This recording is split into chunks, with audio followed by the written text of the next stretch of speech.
Welcome to success ગુરુ ધોરણ 12 વિષય એકાઉન્ટ. આજે આપણે પ્રકરણ 2નું દાખલા નંબર 9 જોશું. તો ચાલો શરૂ કરીએ. સૌથી પહેલે રકમ વાંચીએ.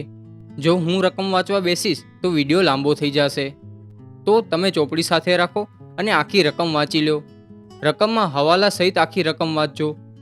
આ દાખલો માર્ચ 2019માં બોર્ડ એક્ઝામમાં પૂછાયેલો છે, માટે ખૂબ જ ઇમ્પોર્ટન્ટ રહેશે. તો ચાલો આપણે દાખલો શરૂ કરીએ.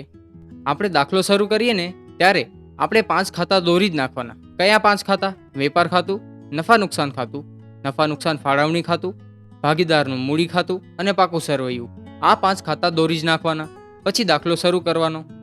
હવે આપણે દાખલાની શરૂઆત કેવી રીતે કરવાની? તો શરૂઆત માટે આપણે 5 વસ્તુ જોશે.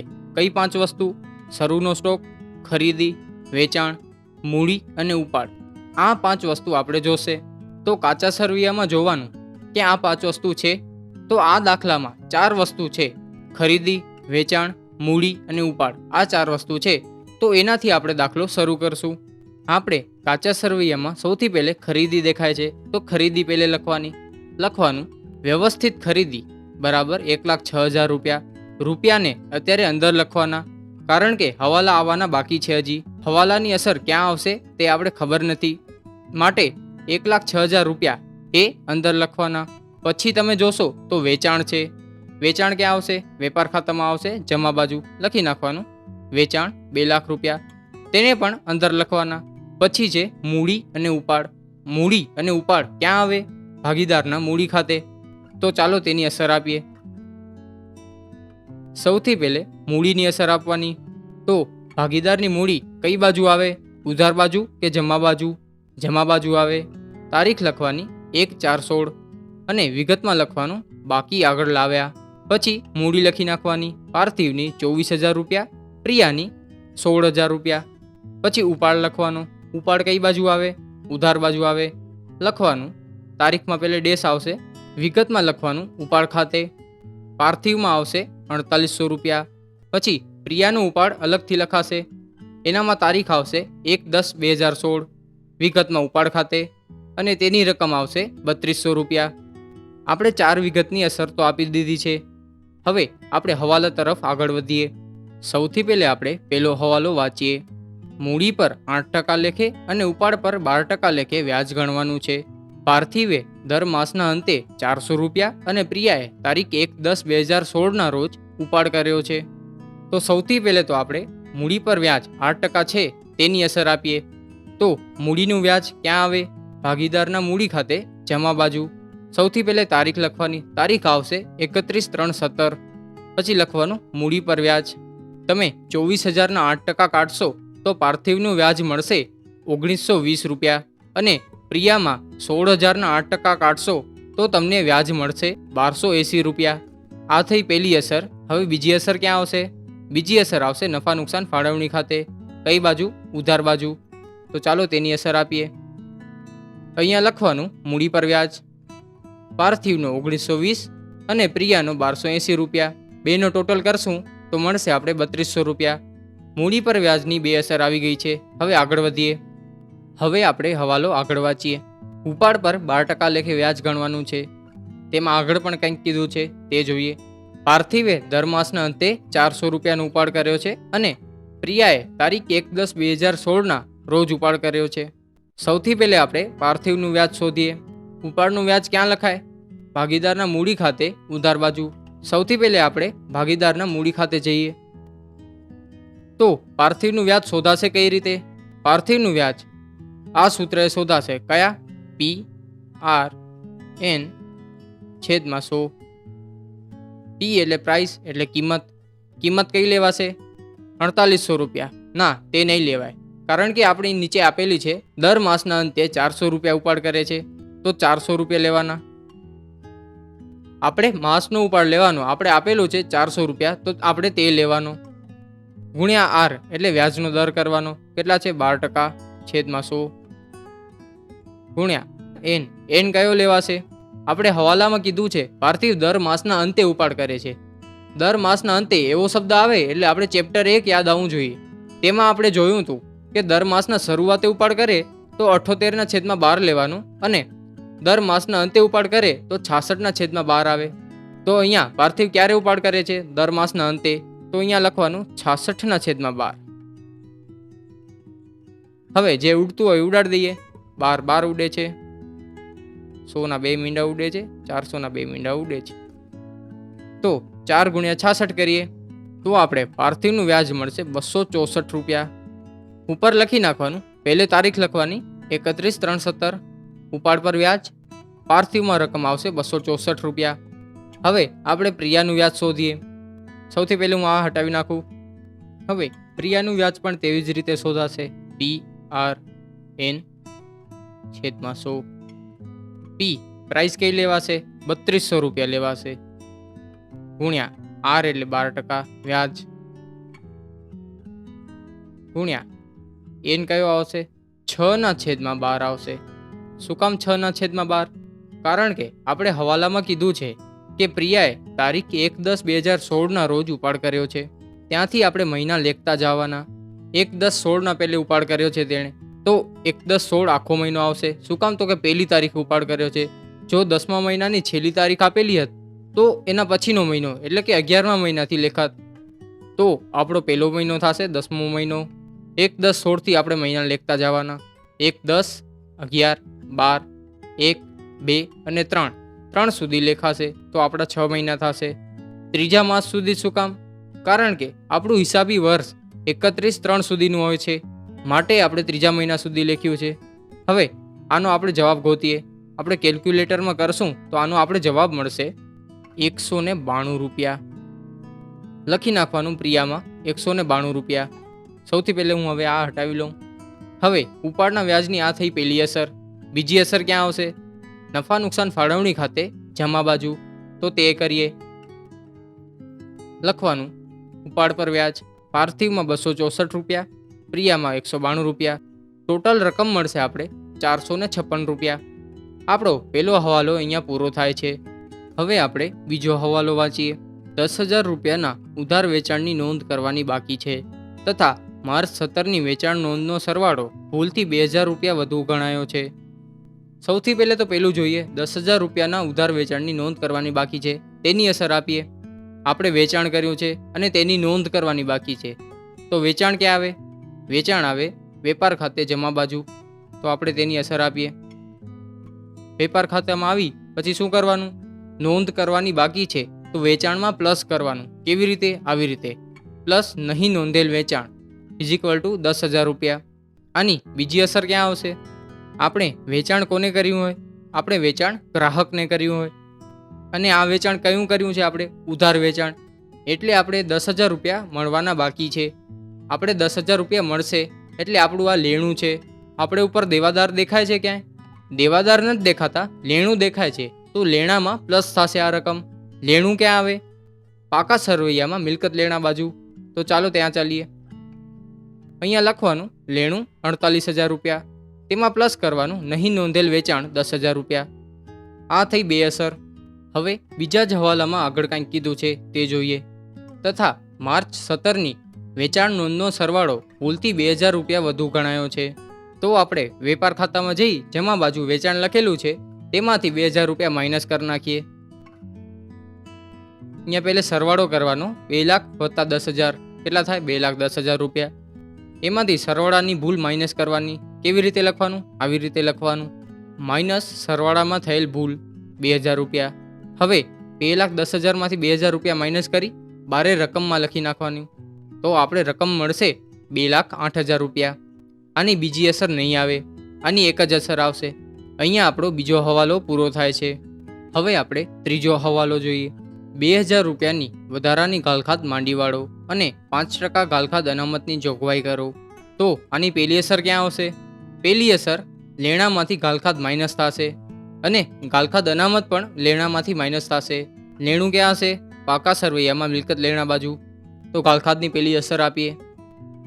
અહીંયા પહેલાં આનો સરવાળો લખી નાખવાનો. 48,000 + 10,000 કરીએ તો આપણે રકમ મળશે 58,000 રૂપિયા. એમાંથી ગાલખાત માઇનસ કરવાની. ગાલખાત હવાલાની 2,000 રૂપિયા આપણે મળશે 56,000 રૂપિયા. એમાંથી ગાલખાત અનામત માઇનસ કરવાની 2,800 રૂપિયા.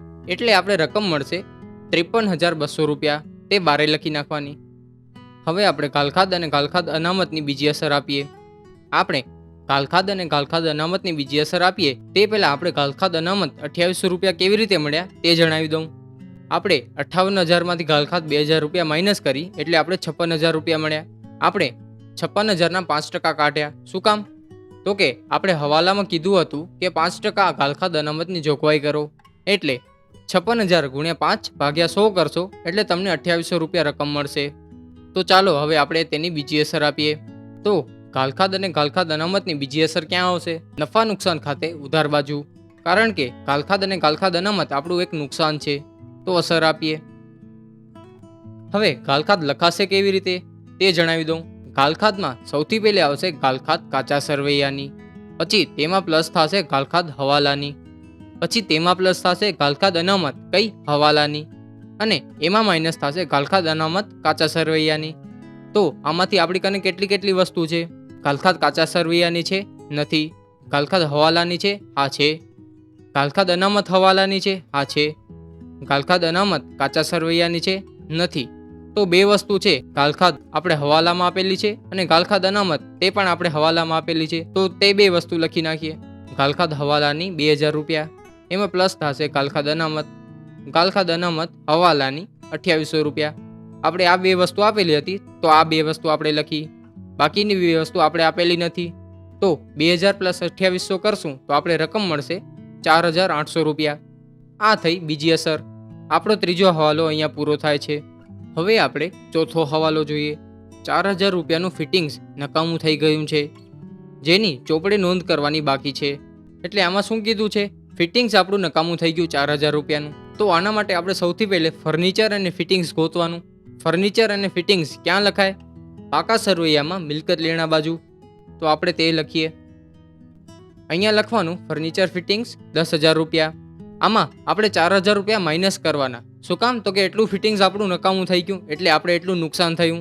તો લખવાનું માઇનસ નુકસાન ₹4,000. 10,000માંથી ₹4,000 જાય તો આપણે રકમ મળે ₹6,000. આ થઈ આપણી પહેલી અસર. હવે બીજી અસર ક્યાં આવશે? આ આપણું નુકસાન છે. નુકસાન છે એટલે ત્યાંથી જ ખબર પડી જાય. નફા નુકસાન ખાતે ઉધાર બાજુ આવશે. તો તેની અસર આપીએ. લખવાનું ફિટિંગ્સનું નુકસાન, રકમ લખવાની ₹4,000. અહીંયા આપણો ચોથો હવાલો પૂરો થાય છે. હવે આપણે પાંચમો હવાલો વાંચીએ. એક ગ્રાહકને માલ પૂરો પાડવાનો કરાર પૂરો નહીં કરી શકવા બદલ કોર્ટે ₹4,000 ચૂકવવાનો દાવો મંજૂર કર્યો છે. એટલે આનો અર્થ એમ થાય કે ભાગીદારી પેઢીએ ગ્રાહક સાથે એક કરાર કર્યો હતો. તેમાં ભાગીદારી પેઢીએ કહ્યું હતું કે આ સમયે હું તમને માલ પૂરો પાડીશ, પણ તે સમયમાં આપણે માલ પૂરો પાડ્યો નહીં. માટે કોર્ટે કીધું કે તમે ₹4,000 ગ્રાહકને ચૂકવી આપો. તો આપણે ₹4,000 ચૂકવવાના છે. એટલે આપણા માટે આ એક દેવું થયું. તો આ રૂપિયા ક્યાં આવશે? તો આની પહેલી અસર ક્યાં આવશે? પાકા સરવૈયામાં મૂડી દેવા બાજુ. તો તેની અસર આપીએ. અહીંયા લખવાનું કરાર ભંગના દાવાના, રકમ લખવાની ₹4,000. હવે બીજી અસર ક્યાં આવશે? આ આપણો ફાયદો છે કે નુકસાન? આ આપણા માટે નુકસાન છે. તો નુકસાન ક્યાં આવે? નફા નુકસાન ખાતે ઉધાર બાજુ. તો આપણે બીજી અસર આપીએ. નફા નુકસાન ખાતે ઉધાર બાજુ લખવાનું ગ્રાહકને ચૂકવવાના કરાર ભંગનું નુકસાન, રૂપિયા લખવાના ₹4,000. અહીંયા આપણો પાંચમો હવાલો પૂરો થાય છે. હવે આપણે છઠ્ઠો હવાલો વાંચીએ.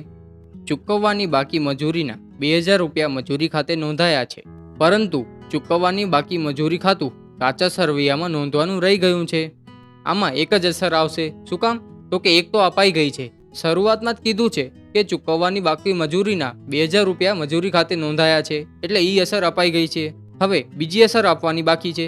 ચૂકવવાની બાકી મજૂરી એટલે આપણે મજૂરી ચૂકવવાની છે, એટલે આપણું એક દેવું છે. તો આ રકમ ક્યાં આવશે? પાકા સરવૈયામાં મૂડી દેવા બાજુ આ રકમ આવશે. તો તેની અસર આપીએ. પાકા સરવૈયામાં મૂડી દેવા બાજુ લખવાનું ચૂકવવાની બાકી મજૂરી, એની રકમ લખવાની ₹2,000. બસ આની આ જ અસર આવશે. આના સાથે આપણા બધા હવાલા અહીંયા પૂરા થાય છે. હવે આપણે જોવાનું કે કાચા સરવૈયામાં આપણે છુપા હવાલા તો નથી આપેલા ને? ના, છુપા હવાલા નથી આપેલા. તો પછી કાચા સરવૈયામાં જે પણ વિગત છે તે વિગત કયા ખાતામાં આવે છે તે જોઈ તે લખી નાખવાનું. તો આપણે એક એક વિગત જોતા આવીએ. ઉપાડ લખાઈ ગયો છે, ખરીદી લખાઈ ગઈ છે, માલ સ્ટોક એમાં કાઉન્સમાં લખેલું છે 31/3/17, એટલે કે આ આપણો આખર સ્ટોક છે.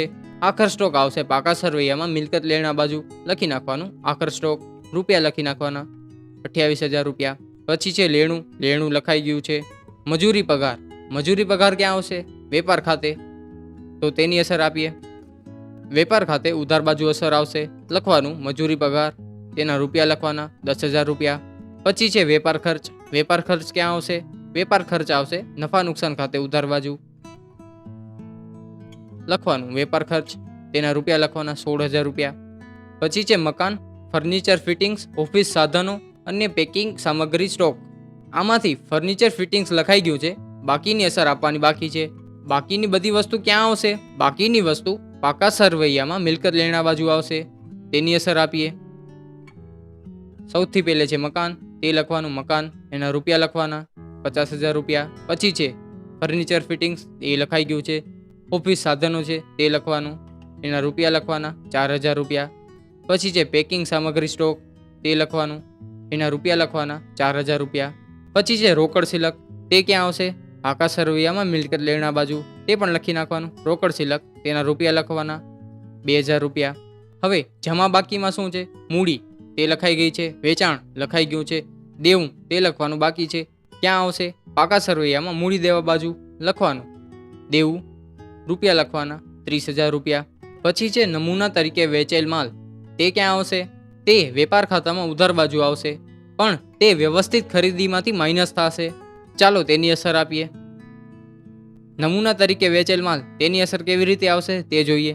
વ્યવસ્થિત ખરીદી છે તેમાંથી માઇનસ કરવાનું નમૂના તરીકે વેચેલ માલ 2,000 રૂપિયા, એટલે આપણે ટોટલ મળી જશે 1,04,000 રૂપિયા. પછી છે બેંક ઓવરડ્રાફ્ટ, એ ક્યાં આવશે?